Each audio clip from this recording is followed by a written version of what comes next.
Hello, this is Daniel Raymond, the voice behind Ray's Guide, and recently Tony Zurovic did an extended talk about the quantum economic system, which, like pretty much anything Tony Z does, deserves a careful listening, because listening carefully is how you avoid most of it going right over your head. But I'm not going to talk about what Tony said, but a follow-on matter that was outside the scope of his talk. One of the first observations I had about it was this: quantum is our competition. Don't take advantage of that profitable trade route? Quantum will take care of it. Don't mind that lucrative ore deposit? Quantum will. Didn't find that wreck to reclaim? Quantum will. For most careers, PvE is actually PvQ. So is it likely to be a fair competition? It might very well not. First, there's the most obvious problem. Quanta is able to process and make decisions on data far faster than players can ever hope to. Another example was the mining simulation, where one quanta was able to transmit a mining find to all the other mining quanta with an efficiency that would make a beehive jealous.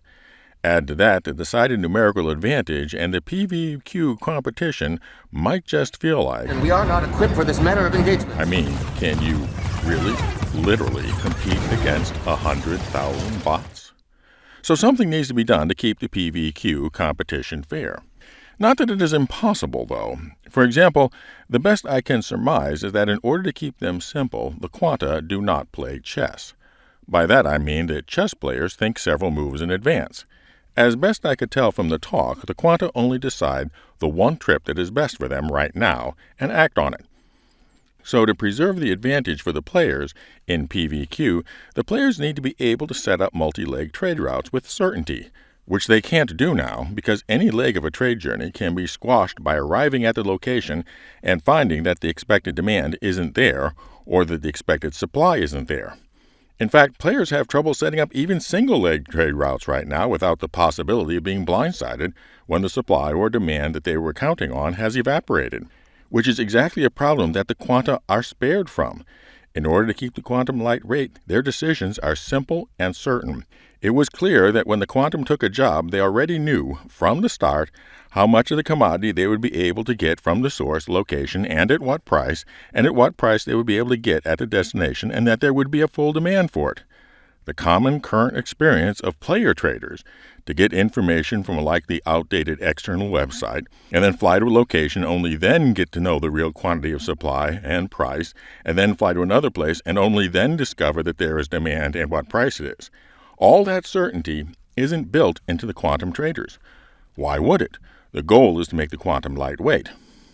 So I didn't get the impression that a lot of thought had been given to how to make players competitive with quanta in either information processing or information access.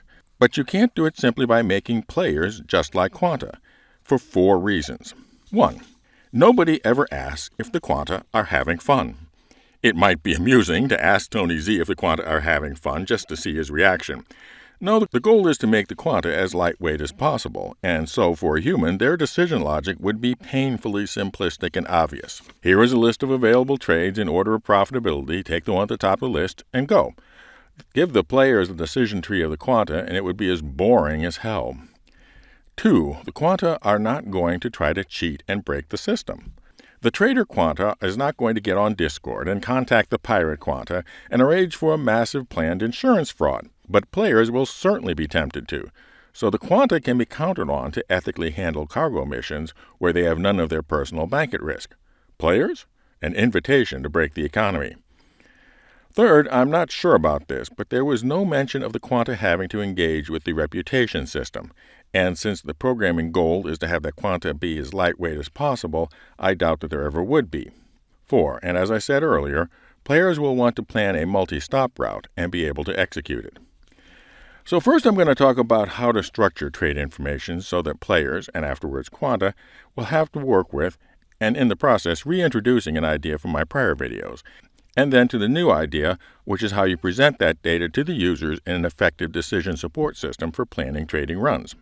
So to summarize the PvQ trade balance so far: 1. Players need to be able to plan their trades with more certainty about the actual supply and demand to have any chance of competing with quanta. 2. Players need to have the flexibility to set up multi-move trade routes with the same certainty to compete with the single-move simplicity of quanta.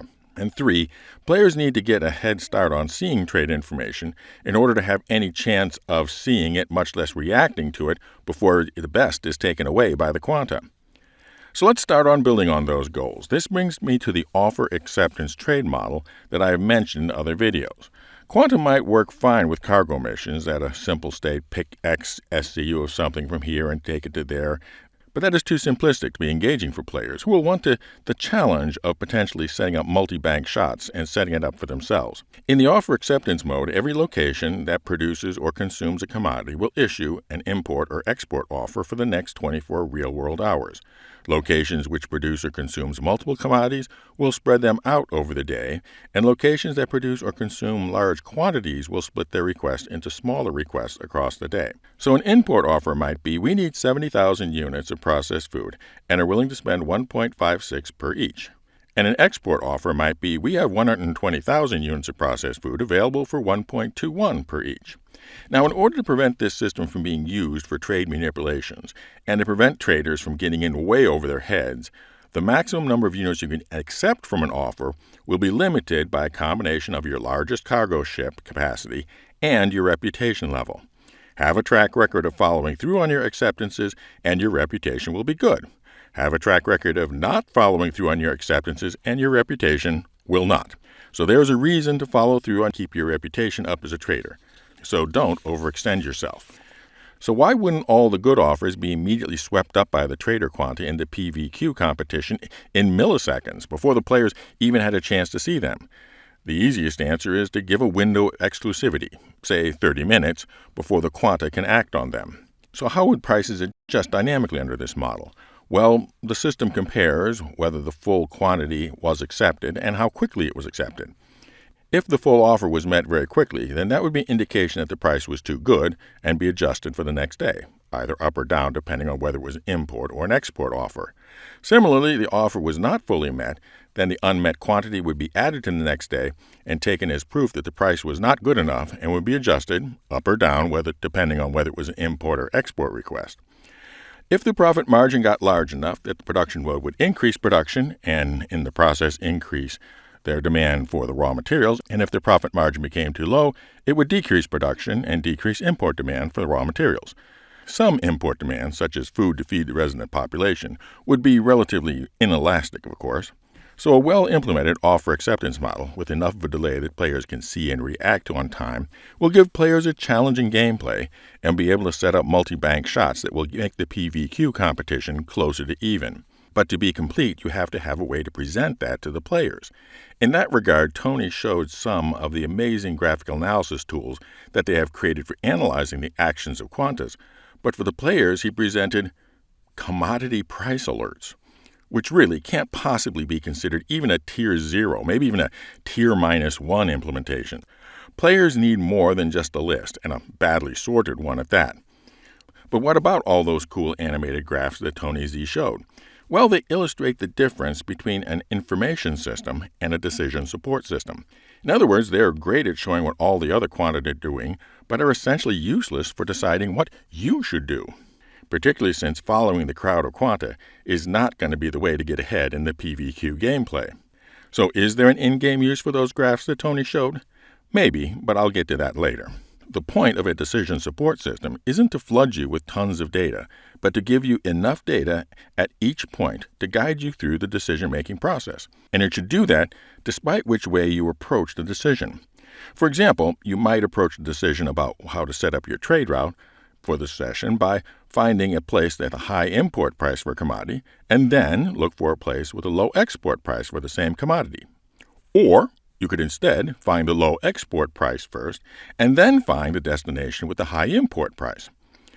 And if there are loading delays, you might also look at which side route to run on a smaller ship while the loading and unloading is happening. Either way, the point of a decision support system is to give you the exact information you need at that point in the decision cycle and not a fire hose of generalized data. So how do you present that? Well, I'm imagining a mobiGlas app with a screen that is split 3/4, 1/4. The 3/4 side is a star map with some trade-specific rings around each major location, and the right hand containing the list of offers, sorting by import offers and export offers and tabbed between available and accepted offers. Each item in the star map area is overlaid with a pair of rings.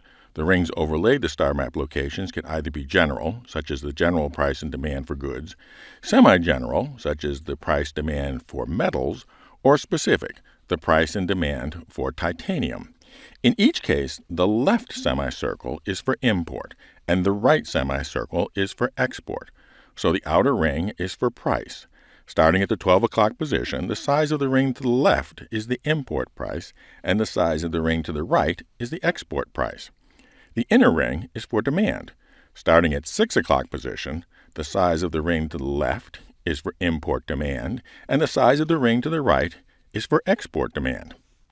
Of course, this system has to accommodate all the variations in scale.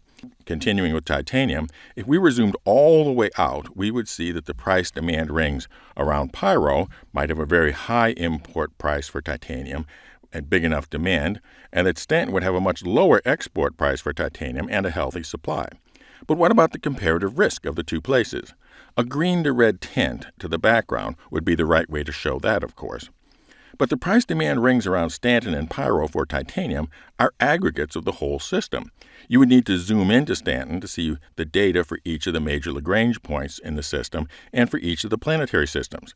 And then you would need to zoom into the planetary system and see the titanium price demand data for the planet, its major stations, and moons. To carry it all the way to the end, if I then clicked on the planet or moon, would I see the titanium price demand data for each and every outpost on the planet as rings? That would be nice, but I'm guessing not. The reason is that once we get to the addition of more colonial outposts, player-owned outposts, and player trading ships, the number of rings might be too dense to be readable, and so we'll just have to rely on the quarter screen list. So let's say we're looking to trade titanium. We would first start to look for a location that had a small upper right bar, a low export price. Then we would also want to look to see if the lower right bar, the export supply, was large enough to likely meet our needs. I would then click on the right-hand side of the planet for export, and it would fill up the detail plane with all of the export orders for titanium. I would then select the one that interests me and accept the offer. And then, of course, I need to find some place to take the titanium to. I would look for a place with a large bar in the upper left-hand side, a high import price, and then to check to be sure that the import demand, the lower left-hand bar, is large enough to likely meet my needs. I would click on the left-hand side of the planet. The detail bar would fill up all of the import orders, and I would select the one to deliver my titanium to. Now, alternately, I could do this in exactly the opposite order. Select the destination planet, accept the offer to bring titanium to it, and then look for a place that could supply the titanium that I need. Either way works, and that's a hallmark of a good decision support system. Or I could select the whole area for titanium and simultaneously look for the location to supply and demand from. The information is tailored to exactly the decision I need to be making right now, and it lets me set up the multiple bank shots that will let me compete with Quanta. I could get even more into the reads on this, but this gets the idea of the kind of visual and interactive system that players will need, not just some badly sorted list, in order to plan trading effectively in a multi-bank shot manner necessary to compete with PvQ. I'm not meaning to be critical of Tony Z. I'm frankly in awe of his attention to detail, but in his focus on creating this massive economic simulation, somebody else needs to get focused on how do you make it fun for players to be able to compete against it, including how to distill all of this complexity and give it to the user in a consumable form. Which, as I promised, brings me back to those charts that Tony showed. Is there any use for them for players? Maybe. Certainly not for traders, since, as I pointed out, they just contain post hoc information about what everybody else is doing and not what your decision should be. And then there is the game world question about whether the UEE would be comfortable in letting just anybody have that kind of detailed information about where every ship in the verse is heading to and with what. It would seem to be just a little too useful to the criminal element and market manipulators, so it would be classified. But then one wonders, exactly what is it that those data skimmers we are paid to destroy are actually skimming? And that leads us to, well, let's say we had a particular specialized ship with some sort of specialized data antenna. What might that be useful for? So yes, it might be fun if the result of camping undetected outside of a comm array would be a few minutes until you are found out about to access the full set of Jupyter analysis graphs. It might be a particularly fun metagame to the data running. Just a thought there. Which brings us finally to the Help the Channel Get Monetized giveaway. As of this recording, we are 2/3 to the subscriber goal and 22% towards the watch time goal in order to trigger the giveaway of your choice of either the RSI Scorpius sub-heavy fighter or the Gatak Railen Xeon armed freighter. Ooh, decisions. So to enter, be a subscriber and comment using the secret word. 1 entry per video, and the secret word for this video is the name of the game that Quanta don't play. Fly safe, keep it real, and I'll see you in the verse. This is Daniel Raymond for Ray's Guide.